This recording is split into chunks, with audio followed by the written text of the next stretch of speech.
महामहिम राष्ट्रपति जी के अभिभाषण पर धन्यवाद प्रस्ताव पर बोलने को आपने मुझे अवसर दिया, इसके लिए मैं आपका आभारी हूं। सभापति महोदय, सर्वप्रथम मैं बहुजन समाज में जन्मे सभी संतों, गुरुओं, महान पुरुषों को नमन करता हूं, जिनमें महात्मा ज्योतिबा फूले, डॉक्टर बाबा साहब अम्बेडकर और मान्यवर काशीराम साहब को मैं याद भी करता हूं आज के दिन पर।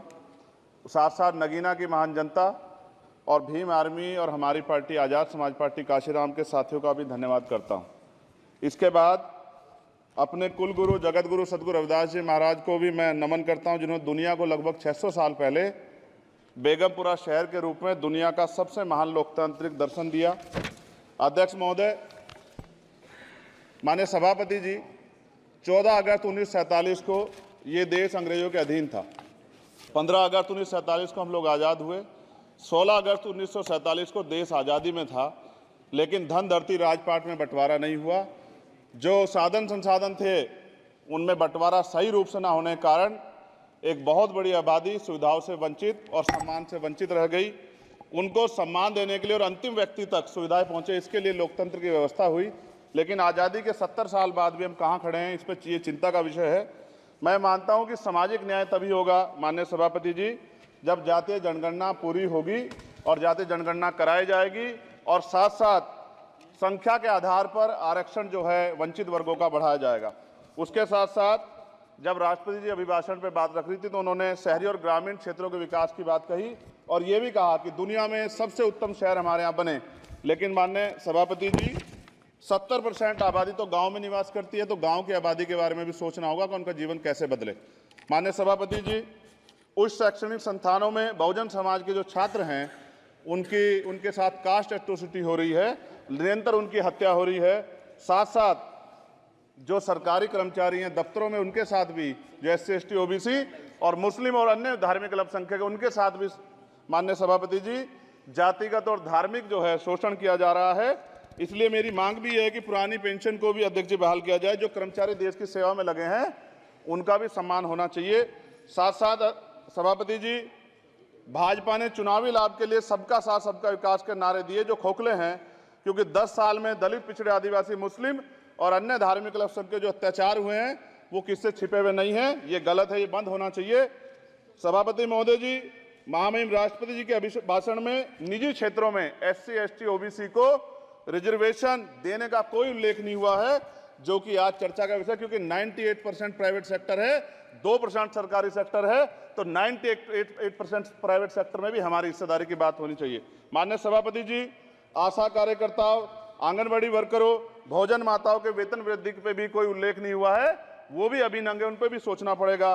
माननीय सभापति जी, जिस क्षेत्र से मैं चुन के आऊँ नगीना से, वो बहुत पिछड़ा क्षेत्र है। उस क्षेत्र में कोई विशेष आर्थिक पैकेज नहीं दिया गया, रोजगार की सेवाएं नहीं है, नौजवान पलायन करता है। IIT, IIM, एम्स, केंद्रीय विद्यालय आदि शिक्षा में और चिकित्सा संस्थानों की स्थापना होनी चाहिए, जो कि नहीं है। और माननीय सभापति जी, मानसून सत्र आ गया है, मेरा क्षेत्र बाढ़ से बहुत प्रभावित है, इसलिए मैं आपसे आग्रह करूंगा कि वहां के लोगों को बाढ़ से निजात दिलाई जाए। माननीय सभापति जी, चीन हमें आंख दिखा रहा है और लगातार हमारे देश की सीमाओं में घुसपैठ कर रहा है, इसलिए अग्निवीर योजना को हटाकर पुनः सेना भर्ती शुरू की जाए और साथ साथ भारत की सबसे प्राचीन व बहादुर रेजिमेंट में से एक चमार रेजिमेंट को पुनः बहाल करा जाए, ऐसा भी मेरा आपसे आग्रह है।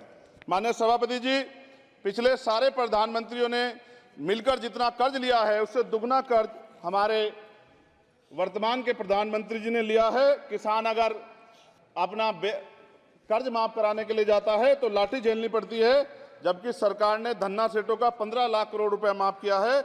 इस ओर हमें ध्यान देना पड़ेगा, हमारी आने वाली पीढ़ियों को ये कर्ज चुकाना पड़ेगा। माननीय सभापति महोदय जी, किसानों को MSP की लीगल गारंटी तथा किसानों का कर्ज माफ होना चाहिए।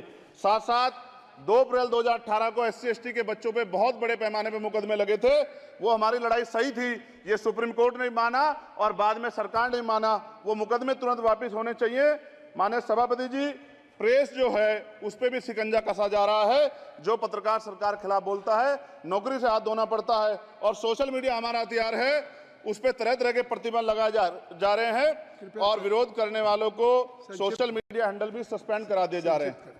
साथ साथ सभापति जी, पेपर लीक और परीक्षाओं के कैंसिल होने से देश के नौजवानों का भविष्य खतरे में है। नीट, यूपी सिपाही भर्ती सभापति जी और 69,000 शिक्षक भर्ती में आरक्षण घोटाला हुआ है, कोई पूछने वाला नहीं, खून के आंसू रो रहे हैं बच्चे, बेरोजगारी का दंश युवा झेल रहे हैं।